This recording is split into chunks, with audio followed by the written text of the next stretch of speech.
Hello hi, എൻ്റെ പുതിയ വീഡിയോയിലേക്ക് എല്ലാവർക്കും സ്വാഗതം.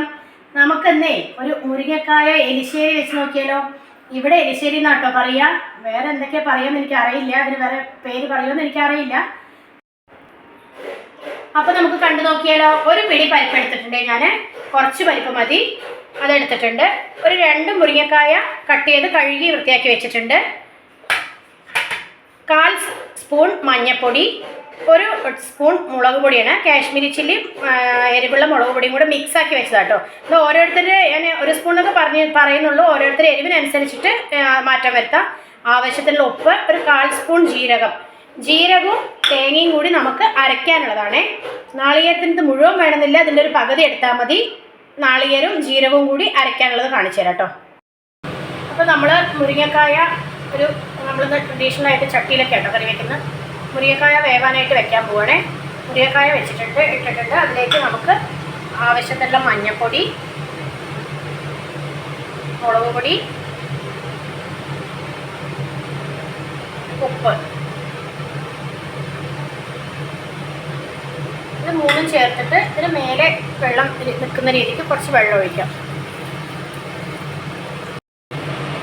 അപ്പോൾ നമുക്ക് ഗ്യാസ് കത്തിച്ചിട്ട് ഒന്ന് അടച്ചു വെച്ച് ഒന്ന് വെന്ത് വരട്ടെ. അപ്പോൾ നമുക്കിതിലുള്ള നാളികേരം ഈ ജീരകവും കൂടിയിട്ടൊന്ന് അരച്ചെടുക്കാം. മുരിങ്ങക്കായ വേവുന്ന സമയം കൊണ്ട് ഇത് നമുക്ക് കുറച്ച് വെള്ളം ചേർത്ത് നല്ല പേസ്റ്റ് ആക്കി എടുക്കാം കേട്ടോ.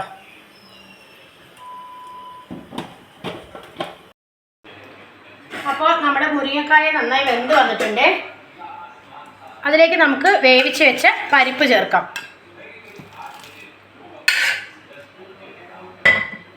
നല്ലപോലെ ഒന്ന് ഇളക്കി വയ്ക്കാം.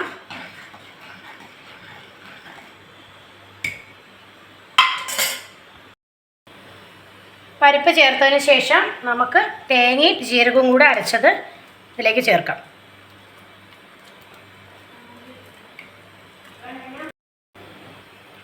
നമുക്ക് മിക്സിയുടെ ജാറിലേക്ക് കുറച്ച് വെള്ളവും കൂടെ ഒഴിച്ച് അതും കൂടെ ഒന്ന് ചേർത്തിട്ട് ഇനി കറി ഒന്ന് നല്ലപോലെ തിളച്ച് വരട്ടെ കേട്ടോ. അപ്പോൾ കറി നന്നായി തിളച്ച് വന്നിട്ടുണ്ട്.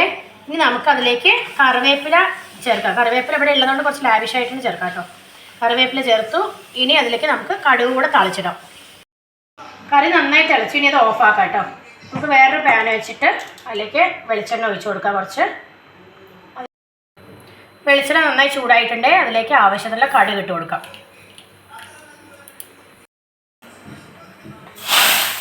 കടുകും കൂടെ നമ്മൾ താളിച്ചിട്ടിട്ടുണ്ട് കേട്ടോ. അപ്പോൾ നമ്മുടെ കറി ഇവിടെ സെറ്റായിട്ടുണ്ട്. ഇതൊന്ന് തണുത്ത് വരുമ്പോൾ കുറച്ചുകൂടെ കുറുകി വരും കേട്ടോ. നമ്മൾ പരിപ്പും തേങ്ങയെല്ലാം ചേർത്തുകൊണ്ട് ഒന്നുകൂടെ കുറുകി വരും. അപ്പോൾ എല്ലാവരും ഒന്ന് ട്രൈ ചെയ്ത് നോക്കണം. അതിന് ഫീഡ്ബാക്ക് അറിയിക്കാൻ മറക്കരുത്. നല്ലൊരു വീഡിയോ ആയി വരുന്നത് വരെ എല്ലാവർക്കും ബൈ.